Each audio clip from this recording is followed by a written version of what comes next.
വയനാട്ടിൽ രാഹുലിന്റെ സന്ദർശനം പ്രഹസനമെന്ന് നാട്ടുകാർ. ജനങ്ങളുടെ ജീവന് പുല്ലുവിലയാണെന്നും മതിയായ ഫെൻസിംഗ് പോലും ഇവിടെ പൂർത്തിയാക്കുന്നില്ലെന്നുമാണ് നാട്ടുകാരുടെ പരാതി.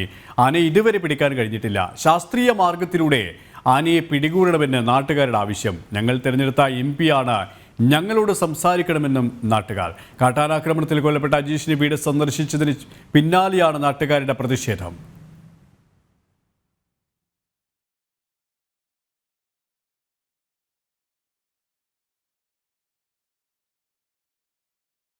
ഈ സ്ഥലത്തിൻ്റെ ജിയോഗ്രാഫിക്കൽ കണ്ടീഷൻ അദ്ദേഹത്തിന് അറിയില്ല.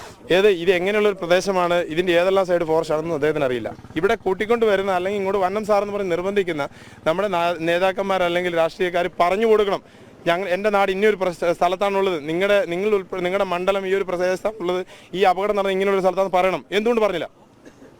ഞാൻ ഒരു രാഷ്ട്രീയ പാർട്ടിക്കും എതിരല്ല, പക്ഷെ നമുക്ക് രാഷ്ട്രീയത്തിൽ ഇറങ്ങി ജനങ്ങൾക്ക് വേണ്ടി പ്രവർത്തിക്കുന്ന വ്യക്തികൾക്ക് ഒരു ഉത്തരവാദിത്തമുണ്ട്. അദ്ദേഹത്തിന് ഒന്നും പറയാനില്ല. അദ്ദേഹം പറഞ്ഞു ഓക്കെ ഞാൻ ചെയ്യാമെന്ന് പറയുന്നു. നമ്മളൊരാളെ കൂട്ടിക്കൊണ്ട് വരുമ്പോൾ നമ്മൾ അവരുടെ ഇടത്തും വലത്തും തോളിയാരി നടക്കുന്ന ആൾക്കാരുണ്ടല്ലോ, അവർ പറഞ്ഞു കൊടുക്കണം, സാർ ഇതാണ് പ്രശ്നം, നമ്മൾ ഇതിന് സൊല്യൂഷൻ ഇങ്ങനെയാണ് പരിഹരിക്കേണ്ടത്, അല്ലെങ്കിൽ ജനങ്ങൾക്ക് ഈ ഉറപ്പാണ് നമ്മൾ നൽകേണ്ടത് പറയണം. എന്തുകൊണ്ടാണ് പറയാൻ കഴിയാത്തത്? ഈ ജനങ്ങളുടെ ജീവന് പുല്ലുവിലയാണ്. ഞങ്ങളുടെ ജീവന് ഞങ്ങൾ ഒത്തിരി വില കൽപ്പിക്കുന്നതാണ്. ഞങ്ങൾ ഈ ചത്തു കിടന്ന് പണിയെടുക്കുന്നത് നമ്മുടെ കുട്ടികളും മക്കളും കുടുംബവും നന്നായി പോകാൻ വേണ്ടിയിട്ടാണ്. അദ്ദേഹത്തിനോട് പറയണം, ജനങ്ങളുമായിട്ട് ഇന്ററാക്ഷൻ നടത്തണം, ജനങ്ങളോട് അവരുടെ പ്രശ്നം മനസ്സിലാക്കണം. എന്തിനാണ് നമ്മൾ രാഷ്ട്രീയത്തിൽ ഇറങ്ങുന്നത് ജനങ്ങളെ സേവിക്കാനാണ്, അല്ലാണ്ട് സ്വയം വളരാനല്ല. അത് നമ്മളെല്ലാവരും മനസ്സിലാക്കണം. കുടിവെള്ളവുമായി ശ്രീജിത്ത് ചേരുകയാണ്. ശ്രീജിത്ത്, വയനാട് MP രാഹുൽ അജീഷിന്റെ വീട് സന്ദർശിച്ചതിന് പിന്നാലെയാണ് വലിയ പ്രതിഷേധവുമായി നാട്ടുകാർ രംഗത്തെത്തിയത്.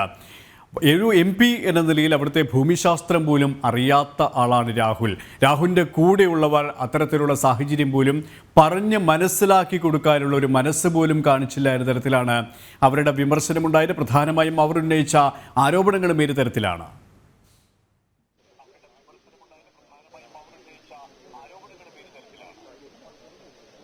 തീർച്ചയായും KP, വലിയ വിമർശനമാണ് അല്പസമയം കൊല്ലപ്പെട്ട രാഹുൽ ഗാന്ധി വരുന്നത്. തുടർന്ന് ആയിരുന്നു ആ സന്ദർശനത്തിന് ശേഷമായിരുന്നു വലിയ വിമർശനം ഉണ്ടാകുന്നത്. അതോടൊപ്പം തന്നെ ഈ രാഹുൽ ഗാന്ധിയുടെ സന്ദർശനത്തിന് പിന്നാലെയായിരുന്നു നാട്ടുകാരുടെ വിമർശനം ഉണ്ടായത്. നാട്ടുകാർ പറയുന്നത് ഈ സന്ദർശനം വെറും പ്രഹസനമാണ്. ഈ MP കൃത്യമായ ഇത്തരത്തിലുള്ള പ്രശ്നങ്ങളിൽ ഇടപെടുന്നില്ല. ഈ പ്രശ്നങ്ങളിൽ ഇടപെട്ടിരുന്നുവെങ്കിൽ ഇത്തരത്തിലുള്ള സംഭവങ്ങൾ ഇത്തരത്തിലുള്ള സംഭവങ്ങൾ നടക്കില്ല. രാഹുൽ ഗാന്ധി അറിയാം, നമുക്ക് ഇടയ്ക്ക് മാത്രമാണ് ഇത്തരത്തിലുള്ള ഈ വയനാട് സന്ദർശിക്കുന്നത്. ഈ നാട്ടുകാർ ഇത്തരത്തിലാണ് ആരോപണങ്ങൾ ഉന്നയിക്കുന്നത്.